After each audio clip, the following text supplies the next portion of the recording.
ADM Naveen ബാബുവിന്റെ മരണത്തിൽ തുടരന്വേഷണം ആവശ്യപ്പെട്ട തലശ്ശേരി സെഷൻസ് കോടതിയിൽ കുടുംബം ഹർജി നൽകി. അന്വേഷണ ഉദ്യോഗസ്ഥനായിരുന്ന ACP രത്നകുമാറിന് രാഷ്ട്രീയ ബന്ധം ചൂണ്ടിക്കാട്ടിയാണ് ഹർജി. പ്രത്യേക സംഘത്തിന്റെ അന്വേഷണത്തിൽ രാഷ്ട്രീയ ഇടപെടൽ ഉണ്ടെന്നും ഭാര്യ മഞ്ജുഷ നൽകിയ ഹർജിയിൽ പറയുന്നു.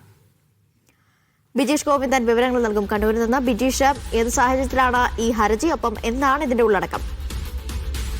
ഇതിനകത്ത് നേരത്തെ ADM നവീൻ ബാബുവിന്റെ മരണവുമായി ബന്ധപ്പെട്ട് പ്രത്യേക അന്വേഷണ സംഘം അന്വേഷണം നടത്തി കുറ്റപത്രം കോടതിയിൽ സമർപ്പിച്ചിരുന്നു. പക്ഷെ ഇപ്പോൾ അതിനകത്ത് അദ്ദേഹത്തിന്റെ ഭാര്യ, നവീൻ ബാബുവിന്റെ ഭാര്യ പറയുന്നത് ഈ അന്വേഷണം, പ്രത്യേക അന്വേഷണ സംഘം നടത്തിയ അന്വേഷണം അപൂർണമാണ് എന്ന് ചൂണ്ടിക്കാണിച്ചുകൊണ്ടാണ് ഇപ്പോൾ ഹർജി സമർപ്പിച്ചിരിക്കുന്നത്.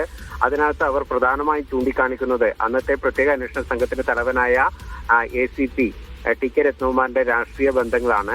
TK രത്നകുമാർ റിട്ടയർമെന്റിന് തൊട്ടു മുൻപ് തന്നെ കേസിനകത്ത് കുറ്റപത്രം സമർപ്പിക്കുന്നതിന് വ്യഗ്രത കാണിച്ചു. അതുകൊണ്ട് തന്നെ ഈ കേസ് അന്വേഷണം അപൂർണമാണ് എന്നുള്ളതാണ് ഹർജിനകത്ത് ചൂണ്ടിക്കാണിക്കുന്നത്. ഒപ്പം തന്നെ രത്നകുമാറിന്റെ CPM ബന്ധം അതും ഈ കേസ് അന്വേഷണത്തിനെ ബാധിച്ചിട്ടുണ്ടാകുമെന്ന് അവർ പറയുന്നുണ്ട്. അതുകൊണ്ട് തന്നെ ഇതിനകത്ത് ഒരു തുടരന്വേഷണം വേണമെന്നുള്ള ആവശ്യമാണ് മഞ്ജുഷ പ്രധാനമായി ഉന്നയിച്ചിരിക്കുന്നത്. ഈ കേസിനകത്ത് പലതരത്തിലുള്ള രാഷ്ട്രീയ ഇടപെടലുകളും ഉണ്ടായിട്ടുണ്ട്.